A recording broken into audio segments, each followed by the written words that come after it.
Humiling si dating Pangulong Rodrigo Duterte sa Embahada ng Pilipinas sa the Netherlands na tulungan siya mapagbigyan na mabisita siya ng kanyang pamilya at legal counsel.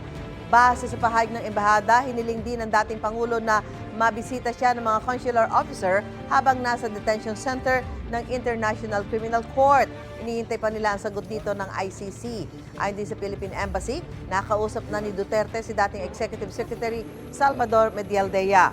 Hahapon nang na-turn over si Duterte sa ICC sa kanyang paglapag sa The Hague sa the Netherlands. Doon sinailalim na rin siya sa medical check-up.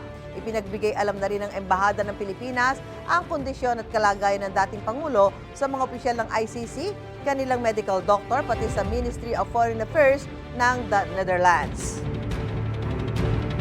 Gusto mo bang mauna sa mga balita? Mag-subscribe na sa GMA Integrated News sa YouTube at tumutok sa unang balita.